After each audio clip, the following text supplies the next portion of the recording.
Quando você pensar que está no fundo do poço, lembre-se do Joel, que tenta passar pano para Bolsonaro de forma tão vergonhosa, que consegue ser esculachado até mesmo pelo camarote. Espia.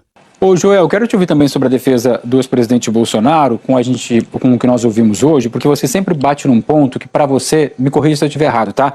Não há comprovação, no seu entendimento, da participação do Bolsonaro nos atos de 8 de janeiro. Então, queria entender qual é a sua interpretação sobre isso, que você sempre teve, e como ela aparece hoje na defesa do Bolsonaro. É o seguinte, existem duas coisas contra o Bolsonaro nesse caso todo. A delação do Mauro Cid, mas que é uma delação mentirosa, contraditória, que deveria ser completamente rejeitada, e a opção da PGR de aceitar um pouco e tirar parcialmente os benefícios do Mauro Cid, segundo o advogado do Bolsonaro, inexistente, isso aí não deveria valer. E o segundo é a tal da minuta. Mas essa é uma minuta de ou estado de sítio ou estado de defesa, que foi assumidamente pela própria defesa discutida com os generais, foi sondado aquela possibilidade, quando ele recebeu a negativa daquilo, ele acabou não fazendo. Especificamente o 8 de janeiro, que a PGR vê como a culminação de todo aquele processo. Veja, em todas as discussões que o Bolsonaro teve, em todas as discussões que estavam acontecendo ali ainda naquele 2022, elas visavam um golpe que dependia de uma certa comoção popular, provavelmente de um rapto ou até assassinato de ministro do Supremo e de um ato do presidente Bolsonaro, ainda presidente, com um decreto de que consumaria o golpe. E isso o Bolsonaro não fez e foi embora. A defesa não entra tanto no ponto de por que o Bolsonaro não debelou aquela multidão. E é verdade, ele não dissuadiu a multidão, ele não falou para a multidão ir para casa. Mas ele também não incentivou, né? Ele também não insuflou aquela multidão. Então não tem ligação nenhuma. Aquela multidão e aquelas pessoas que continuaram tramando o golpe agiram por conta própria depois da passagem do poder. Camarote? Não, é mais grave, eu acho, Joel. O Bolsonaro, você tem mensagens, ele determinando, inclusive, para o comando do Exército e fazendo determinação, tem ali coisa expressa que era para manter aqueles acampamentos. Então é muito grave, isso está no processo, isso é gravíssimo, porque os comandos não queriam, especialmente o alto comando do Exército, para aquilo ali era insubordinação total, isso quebra toda a lógica da disciplina das Forças Armadas, que é um pilar fundamental das Forças Armadas. E não era só aqui no QG do Exército, era em todo o Brasil. E a determinação para ficar partiu do Bolsonaro. Muito brevemente, é verdade sim, Camarote, em 2022. Em 2022 ele disse para não tirarem, aquilo continuou, aquilo se prolongou para 2023 e ali nem era mais o Bolsonaro que mandava e a defesa dele ressaltou que uma possibilidade de tumulto popular, que foi o bloqueio das estradas, essa sim o Bolsonaro mandou que saíssem das rodovias. Então fica aquilo, o que parece no final das contas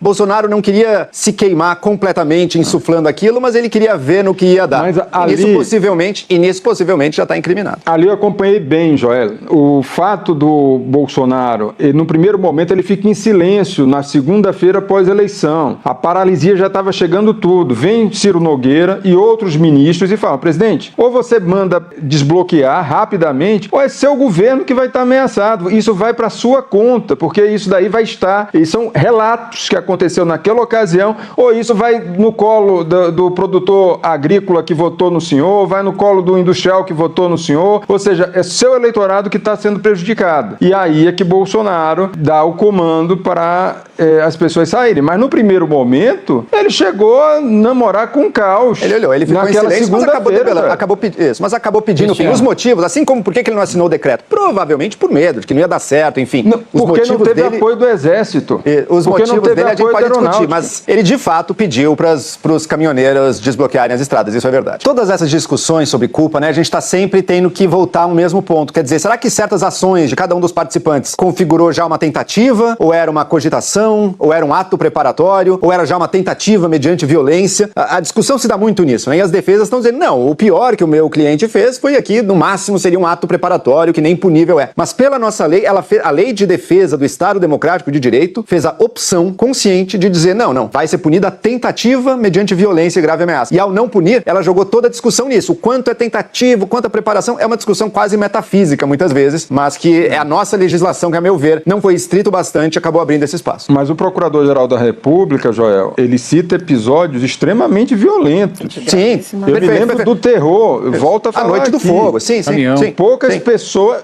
Eu estava ao vivo aqui, ao vivo. Você não sabe o ambiente que Brasília viveu naquela naquela noite de 12 de dezembro. Perfeito, Camarote. Foi Tem a noite uma do das fogo, coisas mais tem- assustadoras. E depois ainda teve a tentativa de explodir um Na caminhão. véspera do Natal, né? Mas daí cada uma das defesas vai dizer, tá bom, mas o meu cliente não tinha nada a ver com isso, não participou disso. Essa é toda a discussão. Flávia. Por isso, a imputação de organização criminosa, né? Deles serem membros de uma organização criminosa. Eu gosto sempre de sublinhar isso porque é um ponto importante. Essa organização criminosa que entre julho de 2021 e janeiro de 2023 empreendeu ataques contra autoridades eleitorais, ministro do Supremo Federal em particular, contra o sistema eleitoral, tentativa de obstrução de chegada de eleitores e também atos violentos que culminaram com o 8 de janeiro. Numa conversa hoje com o professor Fábio de Sá Silva, ele chamava atenção para isso. O fato de não ter uma mensagem, uma ordem, uma assinatura,